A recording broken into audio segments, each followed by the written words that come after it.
알 수 없는 인생입니다. 언제나 부모님의 사랑을 받으면서 행복할 것 같은 내 인생이 하루아침에 세균의 구덩이에 던져졌습니다. 잘하는 것도 없는데 아버지의 사랑을 독차지했습니다. 너무나 나를 사랑해 주셨습니다. 그 아버지의 사랑이 가득한 그 채소것이 여기 찢겨졌습니다. 알 수 없는 인생. 아버지의 심부름이라도 잘해드리고 싶어서 그랬을 뿐인데 형님들이 나를 팔아버렸습니다. 은 20의 이스마엘 사람들에게 팔려갑니다. 이스마엘 사람들. 아브라함이 이삭은 자기 아들로서 안고 이스마엘은 내쫓았는데 그 이스마엘의 후손들에게 아브라함의 증손자인 요셉이 팔려갑니다. 참 알 수 없는 인생입니다. 누가 내 인생에 노예가 된다라고 되는 일이 있을 줄이야 누가 알았겠습니까? 알 수 없는 인생입니다. 끝이다 생각했는데 보디발의 집에 총무가 되었습니다. 참 알 수 없습니다. 누구 얘기를 하는 겁니까 지금? 오늘 우리의 인생의 이야기를 하고 있는 것입니다. 저와 여러분은 알 수 없는 인생을 살아왔고 지금도 살아가고 앞으로도 살아갈 것입니다. 여긴가 했더니만 또 보디발의 아내의 음모 때문에 감옥에 갇히고 짓밟힘을 당합니다. 한 번도 아니고 두 번이나 걸리고 또 팔려갑니다. 정말 이것이 인생입니다. 인생. 알다가도 모를 것입니다. 정말 행복하게 살고 싶고 나도 우리 아버지처럼 소박한 가정을 이루고 싶고 뭐 욕심 부르고 부귀영화를 누리고 싶은 것이 아니라 그냥 성실하게 내가 있는 곳에서 그렇게 살고 싶었는데 어쩌다가 내가 이곳까지 왔는가. 그것이 인생입니다. 알 수가 없습니다. 여러분의 이해가 다 되십니까? 아니 여러분의 인생이 다 이해가 되시죠? 이해가 될 수가 없습니다.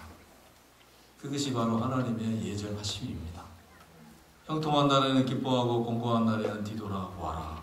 이 두 가지를 하나님이 병행하게 하사 사람이 그 장래의 일을 능히 헤아려 알지 못하게 하려 하심이니라. 전도서 7장 14절에 나와 있습니다. 헤아려 알지 못하게 하셨다. 저희 아들이 장기를 가르쳐 달라고. 장기 있잖아요. 바둑 장기. 그거 이제 가르쳐 달라고 하다 해서 이제 가르쳐 줬어요. 차는 좌우로 이 직선으로 움직인다. 그리고 마는 이렇게 움직이고 산은 이렇게 움직이고 톱은 이렇게 움직이고 쫄은 앞으로는 한 칸씩 가되 뒤로는 못 간다. 옆으로는 가르쳐준다. 이게 다 가르쳐 주셨어요. 다 그렇게 주셨어요. 그리고 이제 장기를 드는 거예요. 저는 다 뛰고 차 하나 하고 쫄 5개 가지고 이제 하는 거예요. 누가 이기겠습니까? 쫄만 가지고도 제가 이겨요. 쫄만 가지고. 물론 억지로 져줄 때도 있어요. 그러면 지가 잘해서 이긴 줄 알고 좋아합니다. 아들은 고민해가지고 한 수를 두는데 아빠인 제가 볼 때는 그 수가 엉터리 수예요. 어떻게 하지 답답해합니다. 제가 볼 때는 한심해요. 수도 아닌 수를 고민하면서 막 이렇게 하는 거예요. 지가 아빠한테 물어보면 내가 가르칠 텐데 저는 그 관계를 보면서 야 하나님과 나와의 관계가 이렇지 않을까. 원히 보고 계시는데 원히 알고 계시는데 그 길만이 전부라고 걱정하고 또 안 보인다고 초조하고 불안해하고 갈 바를 알지 못하는 인생, 방황하는 인생. 그런 이스라엘 백성들에게 이사야 49장에 보면은 말씀하시 여인이 어찌 그 자식을 잊겠으며 태에서 난 아들을 긍휼히 여기지 않겠느냐. 그들은 혹시 잊을지라도 여호와는 너희를 잊지 않고 너희를 내 손바닥에 새겼노라. 내 손바닥에 새겼다. 우리가 그분의 손 안에 있습니다. 하나님의 그 손으로 우리를 만드셨고 그 손으로 그 크신 손으로 우리를 이끌어 주시고 있고 그 손이 항상 우리 곁에 함께 하고 있는 것입니다. 요셉은 바로 그 손에 이끌려서 나온 겁니다. 다른 손이 아닙니다. 저와 여러분을 붙들고 이끌고 있는 손도 바로 그 손입니다. 하나님께서 한 생명을 향하신 그 예정하심을 이루어가실 때 반드시 떠남을 통해서 끌어내심을 통해서 일하신다는 사실을 아셔야 돼요. 그 선이 이렇게 돼요. 한 생명이 가정에 태어날 때 기쁘시죠? 얼마나 기쁩니까? 한 생명이 태어났을 때 온 가족이 즐겁게 기쁩니다. 그 큰 기쁨도 무엇으로 말미암습니까? 떠남을 통해서, 헤어짐을 통해서 이루어지는 거예요. 엄마의 뱃속에서 다 떠나셨잖아요. 이 떠날 때 고통스럽습니다. 산모도 비명을 지르고 그 어린 생명도 죽겠다고 힘들다고 비명을 지르고 떨어지지 않으려고 몸부림을 치고 엄마도 아기도 힘들죠. 아버지 야곱도 힘들고 어머니 라헬도 힘들고 요셉도 눈물을 흘리고 다 고통스럽습니다. 그러나 우리가 그 속에서 허락하신 하나님의 그 기쁨 장차 누리게 될 줄 믿습니다. 아시다시피 우리 예수님이 우리를 이 땅에 잉태하실 때 얼마나 그 십자가에서 이 산의 고통을 감당했습니까? 엘리엘리라고 사다니 어찌하여 하나님 어찌하여 나를 버리시나이까. 떨어지는 고통, 나 하나의 행복으로 말미암아 나 하나의 행복 때문에 나 하나의 행복으로 그렇게 머물러서 살아갈 인생들이 아닙니다. 아프고 힘들고 고통스럽지만 10달 지나면 헤어져야 됩니다. 그래야지 아이도 살고 사모도 삽니다. 돌 다 지나가고 때가 되면 젖도 떼야 됩니다. 그래야지 우리 모두 함께 행복합니다. 이게 신앙의 성장과 성숙 과정에서 누구에게나 적용되는 말씀입니다. 창세기는 그래서 모든 신앙의 근원이에요. 떨어지는 않고 헤어져야 되는 이 고통, 내려놓아야 되는 이 힘든 시간, 원치 않게라니 이해할 수 없는 이 현실을 누구든지 받아들여야 된다. 언제까지 그거 붙들고 살겠다는 것이죠. 나 하나만을 위해서 아닌 것 붙들고 이 귀한 인생 하나밖에 없는데 소중한 인생 허비할 수 없지 않습니까? 이제 나 중심에서 누군가를 돌봄을 받는 자에게서 누군가를 돌보는 자로 자라고 성숙하는 것이 하나님의 예정 가운데 있는 계획입니다. 우리를 향하신 하나님의 뜻이에요. 하나님 반드시 그걸 이루십니다. 그리스도 예수 안에서 우리를 향하신 그 착한 계획을 반드시 이루실 것을 내가 확신하노라. 바울은 고백하고 있습니다. 이미 시작이 되어버렸습니다. 이미 우리는 건너갈 수 없는 강을 넘어버렸습니다. 그분의 거룩한 손이 우리를 지금 이끌고 있습니다. 우리가 이런 모든 사실을 이해 안 되는 현실 속에서 이것을 우리가 믿음으로 수긍하고 받아들일 때 그 하나님의 그 예정 가운데 있는 계획하심이 강력하게 우리에게 작용을 하기 시작합니다. 나를 붙들어 버립니다. 그것을 수긍하고 받아들일 때 그분이 나와 함께 하시고 나의 삶 가운데 일해 주심으로 말미암아 그분이 직접 먹이고 입힙니다. 아버지 야곱이 이제 더 이상 입히지 않습니다. 하늘 아버지께서 입히시고 먹이십니다. 성령을 통해서 구름 기둥과 불 기둥으로 친히 함께 하시고 인도하심을 경험하게 되는 것입니다. 여호와께서 아브라함과 함께 하심으로, 여호와께서 이삭과 함께 하심으로, 야곱과 함께 하심으로, 여호와께서 다윗과 함께 하심으로, 여호와께서 요셉과 함께 하심으로, 그들이 함께 하심으로 그분이 일해 주심을 통하여 그들은 모두 다 범사였다, 형통하였다. 여호와께서 함께 해주시는 이 요셉을 보디발은 쳐다봤습니다. 이상한 놈이요. 가보니까 함께 하시니. 그래서 그에게 모든 것을 위탁하였다라 했습니다. 그분이 함께 하심을 본 간수장도, 오늘 본문에 있는 간수장도 요셉의 손에 옥중의 모든 것을 그에게 맡겼다라 했습니다. 성경은 분명히 그때로부터라는 표현이 있습니다. 그때로부터. 요셉에게 적용된 거룩하신 하나님의 그 예정하심이 그 순간부터 보디발에게도 간수장에게도 영향을 미치기 시작합니다.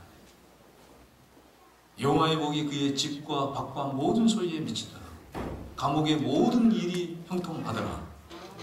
보디발과 간수장은 하나님께 부름받은 백성이 아닙니다.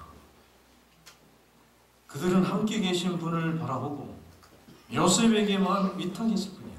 요셉에게만 신뢰하고 맡겼을 뿐이에요.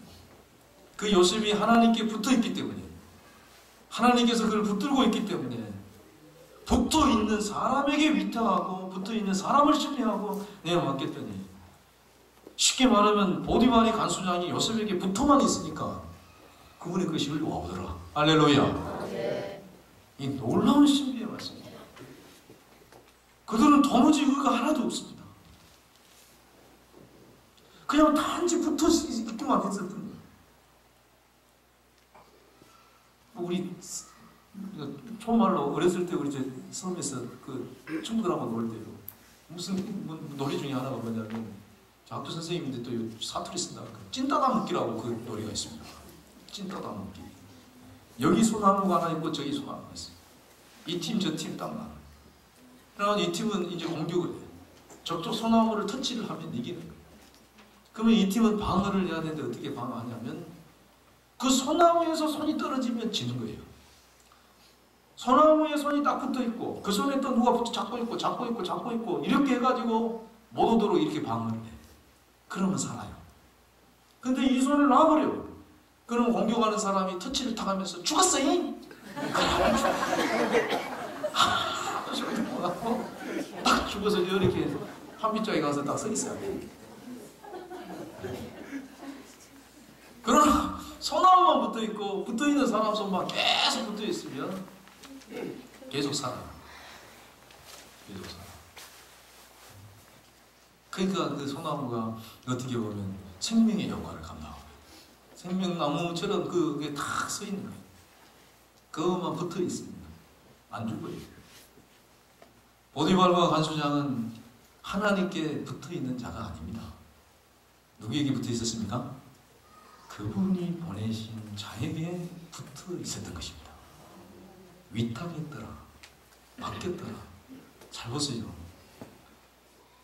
정말 여러분 이해를 해야 됩니다. 요셉은 지금 알 수 없는 인생을 살고 있어요. 우리는 성경에서 보니까 그렇지, 그 자신은 지금 하나도 이해가 안 됩니다. 그러나 그것을 받아들였습니다. 수긍했습니다. 그 예정하심이 그때부터 강력하게 요셉에게 임합니다. 그 예정하심이 뭐냐면 함께 하심과 그분의 일하심입니다. 이 두 단어가 계속 성경을 묶고 갑니다. 함께 하심과 일하심. 어디를 가든지 무엇을 하든지 함께 하시고 그 안에서 일해 주심으로 말미암아 형통하고 복이 그대로 그에게 적용이 됩니다. 그냥 붙어만 있습니다. 그런 그에게 그들도 위토하고 붙어 있으니까 누리고 있는 것이 그들에게까지도 흘러가더라. 함께 하시고 일하시는 그 보리가 보디발하고 관수에게까지도 그게 적용이 되기 시작합니다. 왜 우리 교회가 여러분 이 표현 좀 아십니까? 이해를 하시겠습니까? 이제 내가 알아가고 기뻐하고 누려가고 흘러가고 세워가더라. 이게 복음이에요. 그대로 적용되는 거예요. 진짜 신비한 말씀입니다. 예수님은 이 비밀을 우리에게 간단히 설명해 주셨습니다. 나는 포도나무여 너희는 가지다. 그가 내 안에 내가 그 안에 가면 사람이 열매를 많이 맺나니 나를 떠나서는 너희가 아무것도 할 수 없다. 요한복음 15장 5절에 나와 있습니다. 예수님 포도나무, 우리는 가지입니다. 가지는 아무것도 아닙니다. 그러나 붙어만 있으면 찐따다 먹기에 그 붙어만 있으면 딱 달라만 붙어 있으면 그 안에 가면 그분이 네 안에 가면 내가 붙어만 있으면 하나님 나라의 모든 것이 그분을 통해서 우리에게 공급이 되기 시작합니다. 적용이 되기 시작합니다. 우리의 의를 따지지 않습니다. 잘했냐 못했냐를 따지거나 묻지도 않습니다. 붙어있는 것 그 하나 때문에 하나님께서 거룩한 뜻을 우리 가운데 이루어 가십니다. 단지 우리가 해야 될 것은 붙어있는 거예요. 알 수 없지만 이해할 수 없지만 그분의 선하심을 인정하고 그 예정하심 앞에 순응하는 겁니다. 그러면 우리 허물도 씻어주시고 붙어있으면 갇히고 묶여있는 모든 것에서 자유를 누리게 하시고 하늘의 모든 신령한 것이 우리에게 허락되어지는 것입니다. 그래서 우리 모두는 이렇게 귀하고 소중한 사람. 예수 안에 우리가 붙어있을 때 우리는 정말로 존귀한 자들, 가장 귀하고 사랑스러운 존재들. 인할 수 없는 지금의 우리의 모든 삶을 인정하고 받아들이고 저나 여러분이나 살았으면 좋겠습니다. 진짜 좀 그렇게 살았으면 좋겠습니다. 나는 안 되는 존재, 아닌 것 또 붙들고 또 내려놓은 것 또 붙들고 내려놓은 것 또 붙들고 내려놓은 것 또 붙들고 내려놓은 것 또 붙들고 그런 나의 연약함을 또 하나님 앞에 내려놓고 또 맡기고 살아간 나의 삶의 자리에서 받아들이고 순응하고 그 예정 속에 우리 모든 것을 맡기면 누가 이래요? 함께 하신 그분이 일하십니다. 여러분, 우리가 한 거 아닙니다. 예수님 우리에게 그렇게 복음을 가르쳐주지 않았습니다. 정말입니다. 내가 하는 것이 아니에요. 하나님께서 하시는 거예요. 그래서 하나님의 이 부르심은 가득거든 그 부르심 가운데 떠남을 통하여서 그 가운데 계속 하나님께서 누구에게든지 각인시켜주는 것, 깨우쳐주는 것이 뭐냐면 함께 하십니다. 그리고 일하십니다. 이 두 가지를 계속 깨우쳐줍니다. 그래서 신뢰를 하게 합니다. 보디발을 통해서 여호와께서 함께하고 계심을 간접적이지만 직접적으로 전하는 말씀보다 더 강력하게 간수장을 통해서 계속 거듭거듭 확인시켜주는 함께하고 있다. 여호와께서 함께하고 있다. 지금 계속 반복되는 거예요. 함께 하셨다는 것이고 함께하고 계신다는 것이고 앞으로도 함께하고 것이라는 것이고 일해 주셨다는 것이고 일하고 있다는 것이고 앞으로도 일을 줄 것이다라고 하는 언약이 끊임없이 보디발과 이 간수 그를 통해서 그렇게 통해서 이거 놓으면 다 놓는 거예요. 신앙은 끝내는 것 별거 없습니다. 그 신뢰의 끈 하나 놔버리면 다 놓는 거예요. 그거 잡으면 다 잡은 거예요. 그다음에 다 잡은 거예요. 우리가 부탁이 간데 정말 적어도 이방인들도 보디발도 간수장도 그는 뜨고 살았는데 그분이 함께 하심을 알고 위탁하고 맡길 줄 알았는데 여러분 그 정도만 해도 누리고 많이 삽니다. 아시겠습니까? 그 믿음 정도만 있어도 신뢰하고 내어 맡기는 믿음 정도만 있어도 하나님이 함께 하시고 저분을 통해서 하나님이 일하시고 계신 것임을 믿어지면 붙어 있으십시오. 그러면 하나님께서 그 정도만 해도 이 보디발과 간수장이 누렸던 것이 요셉에게서 흘러나온 것이 그것까지 그것도 큽니다. 의심하는 자는 바람이 나는 겨우 같아서 하나도 얻지 못하는 인생, 잃어버린 인생, 소멸하는 인생, 꺼져가는 인생. 함께하고 있다, 형통하고 있다. 지금은 저는 감옥입니다. 그런데도 불구하고 이 표현들이 계속 나오는 것은 하나님과의 그와의 관계가 지금 단절되지 않고 지금 이 관계가 계속 유지가 되고 있다, 동행하고 있다는 것을 보여주고 있다는 거예요. 그러니까 하나님의 입장에서는 일해 주십니다. 요셉의 입장에서는 신뢰하고 있다는 거예요. 그런 가운데 이 두 사람이 잡혀 들어온 거예요. 바로의 이 관원장들이 둘이 들어온 거예요. 한번 물어보십시다. 왜 이들이 이 감옥에 들어왔죠? 왜 들어왔죠? 유지현 집사님 왜 들어왔죠? 아니 이야기를 하시면 누가 자각합니까?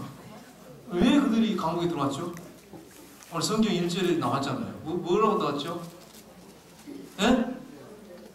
최현자 집사님 뭐라고 나왔습니까? 범죄한지라고 했잖아요. 죄짓도 없잖아요. 여기까지만 생각하면 내려옵니다. 왜 보내셨을까? 왜 저들을 보내셨을까?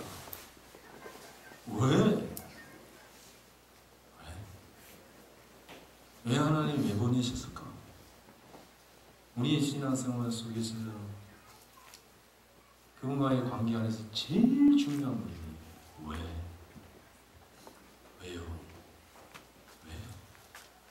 하나님 뭐 때문이에요? 왜 하나님이 보내셨어요? 그냥 지나쳤던 하나님의 말씀이 왜? 라고 물어질 때 그때 열리는 거예요.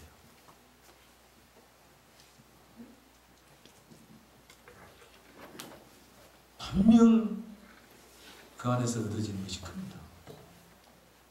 하나님 왜 이들을 보내셨습니까? 왜를 바라보고 모든 일들 속에서, 크고 작은 일들 속에서, 좋은 일이든 굳은 일이든 그 속에서 주인을 바라보고 왜요? 물어보세요. 단 한 번도 나를 실망시키지 않습니다. 어느 날 이들이 꿈을 꿨습니다. 알 수 없는 꿈입니다. 괴로워했습니다. 근심했습니다. 그 꿈 하나 때문에 하루가 편치 않은 거예요. 막 흔들려 버리시죠. 돼지 꿈 꿔가지고 볶음방에 달리고, 돌아가신 아버님 꿈이 봤다고 볶음방에 달리고, 물에 빠지는 꿈 꿨다고 물간 가지도 않고, 교통사고 나는 꿈 꿨다고 어떤 사람은 회사도 출근하고 하루 종일 집에만 있고, 얼마나 우리 인간이 연약한지. 속에 있는 거 다 웃으시네. 간밤에 꿈 한 번 잘못 꾼 것 때문에, 그것도 자의 타의 뭐 우리하고 전혀 상관없이 무의식 중에 꿈 때문에 오늘 하루를 그 있다가 다 맡겨버리는 인생. 연약한 우리의 존재. 인생은 내일에 대한 두려움이 다들 이렇게 있는 거예요. 왜 힘들어하십니까? 예사롭지 않은 꿈 때문에 우리가 이렇게 힘드네. 자신들의 운명을 꾸렸다고 이야기해 보십시오. 꿈을 해석하는 것은 이제 바로의 술사들이 아니라 여호와 하나님이십니다. 해석의 결론은 사흘 안에 한 사람은 복주이고 사흘 안에 한 사람은 죽는다. 사흘 후에 살 수도 있고 죽을 수도 있고, 살릴 수도 있고 죽을 수도 있다. 죽일 수도 있다. 누가? 전능자께서, 생명을 주관하신 전능자께서 살릴 수도 있고 죽일 수도 있다. 이거 지금 누구에게 하는 말이에요? 누구에게? 요셉에게 하는 얘기예요.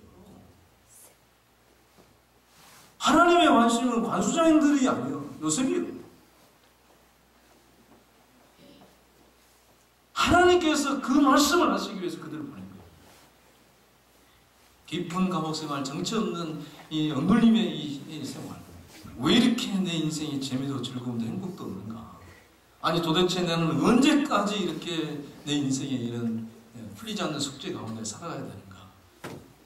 정말 두 발 걸고 걸어가고 있지만 살아있는 감옥이다. 나락으로 떨어져 버린 그 순간에도, 그럼에도 불구하고 그 끈 하나, 그 예정하심 앞에 그 끈 하나, 믿음의 끈 하나 붙들고 있는 분들에게 하나님 반드시 이렇게 찾아오시더라. 요셉에게 찾아오실 거예요. 간접적이지만 가장 직접적으로 말씀하십니다. 살고 죽고, 살 수도 있고 죽을 수도 있다는 예표 아닙니까? 강력한 메시지입니다. 너라는 얘기고 우리라는 얘기입니다. 어떤 관계나 누구에게나 의해서 결정되어지는 존재가 아니라 나에 의해서 내 운명이 결정한다. 내가 너를 붙잡고 있다. 사흘 후의 일도 모르는 그 연약한 인생이에요. 저와 여러분이 술 맡은 관원장 내가 복지시킬게. 요셉아, 하물며 내가 너를 안 세우겠냐? 네가 아니겠습니까?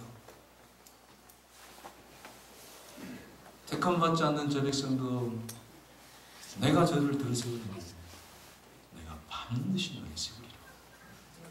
반드시 너를 세우리라. 이제 현재 하나님 함께 하시고 일하시는 하나님에서 장래의 하나님으로 다가오겠습니다. 미래의 하나님으로 내게, 현재 하나님만 붙들고 살았는데 장래 하나님으로, 미래의 하나님으로 내게 다가오는 은총을 받는 겁니다. 내가 너를 그냥 두지 않겠다.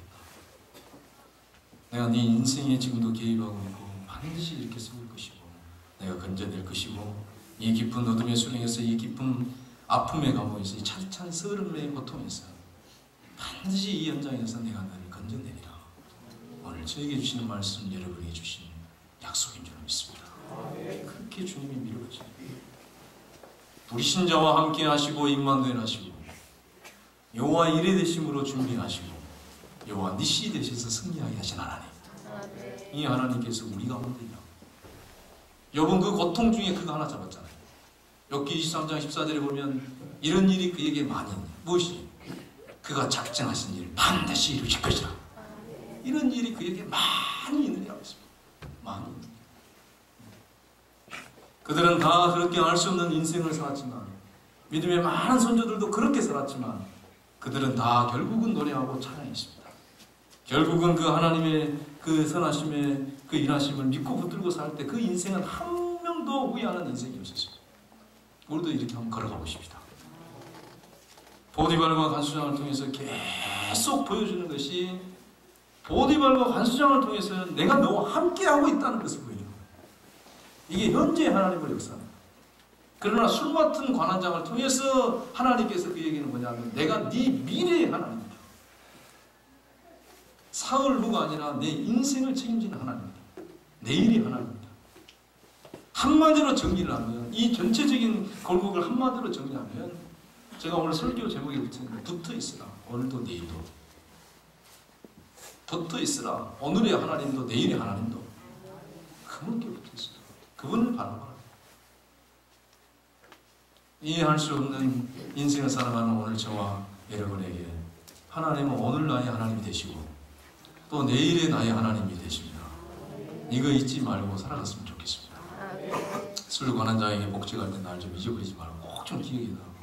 내가 진짜 억울하다. 나 이렇게 잡혀올 사람이 아니다. 근데 기억합니까? 못합니까? 잊어버렸어요. 시간이 2년이나 흘러가봤어요. 그래도 원망하거나 불평하거나 그래도 그가 좌절하지 않았어요. 그런 표현이 성경에 어디도 없습니다. 그는 비록 나를 잊을지라도 그분은 나를 잊지 않고 있다는 신뢰와 확신 때문에 그는 그 자리에서도 길이 참고 기다리는 동행의 삶을 계속 살아갔습니다. 누가 알아주지 않아도 기억해 주지도 않아도라는 말입니다. 저는 이 기간을 영적인 숙성의 기간이라고 저는 생각합니다. 그 2년, 마지막 감옥 생활에 간수와 복지가 한 나머지 그 2년 있거든요. 그 2년이 제가 생각할 때는 이건 영적인 숙성의 기간이다. 배추 지금 오늘 점심 드시면 그 봉동 배추 겉절이 그 오늘 드실 거예요. 저 좀 먹어봤어요. 맛있습니다. 봉동은 아들한테도 안 준답니다. 그렇게 양가가 좋답니다. 근데 조금씩 퍼가지고 깍두기 주다니 아버지 뒤에 뭐가 된 게. 이 배추가 그냥 뭐 팍 살아가지고 있을 때는 이거 양념이 안 돼요. 소금을 탁 해가지고 숨을 죽입니다. 뻣뻣한 거 팍 힘 빼요. 그리고 양념을 뒤섞입니다. 사랑하는 또 엄마의 손이 막 허물어서 사랑으로 막 뭉칩니다. 요리 뭉치고 저리 뭉치고 막 뒤집었다가 막 이랬다가 쌀밥에 그냥 하나 탁 얹어가지고 한 숟가락 탁 먹으면 끝내줍니다. 근데 저는 그것도 좋아한대요. 익은 김치를 저는 참 좋아해요. 숙성돼서 있는 김치. 오랫동안 이렇게 숙성된 김치. 그걸 버리시는 분들이 있습니다. 예. 진짜 좋은 걸 버립니다. 제일 좋은 거 그겁니다. 숙성돼가지고 깊은 맛이 나요. 고등어하고 만나면 고등어하고 어울리고 정어리하고 만나면 정어리하고도 어울리지. 하여튼 뭐하고도 다 어울리고. 생김치는 어울려요? 안 어울려요? 안 어울립니다. 숙성이 다 돼가지고 있어요.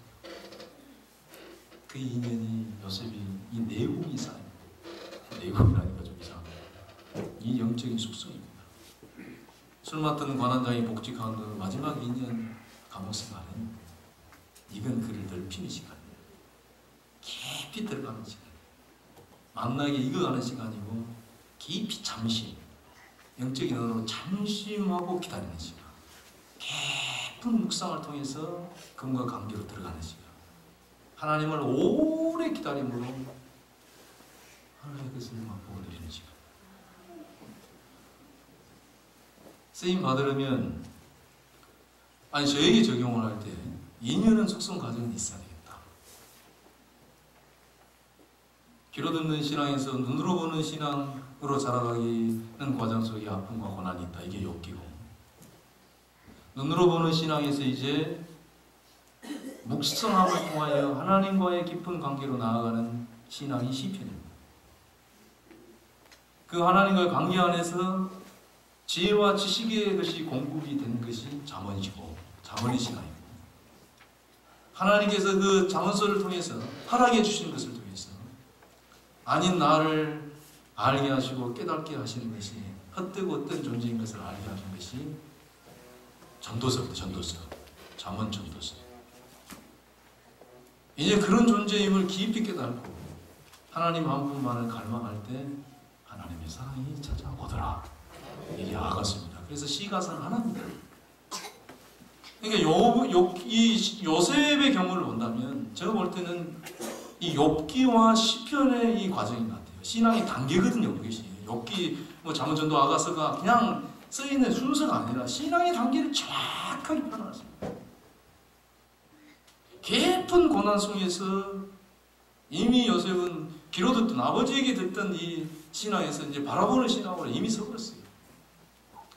이제는 깊이 묵상한, 이 마지막 2년의 이 깊이 이 묵상함을 통해서 하나님과의 이 관계, 깊은 관계로 그 안에 하나님께서 지식과 지혜를 막 부어주시네요. 그가 애굽의 총리가 됐을 때 그 수많은 백성을 정치할 수 있는 그 지혜와 지식을 다 하나님께서 허락하시네요. 이 기간, 사랑하는 여러분, 알 수 없지만 하나님의 그 사랑하고 거룩하신 손이 우리를 붙들고 이끄심을 믿고 받아들이십시다. 받아들이십시다. 수용하고. 그래서 오늘도 내일도, 오늘도 내일도, 특별히 사순절 기간 동안 그분께 깊이 나아가서 붙어있는 복되고 한 주 우리 신앙생활 되시길 바랍니다. 기도하겠습니다.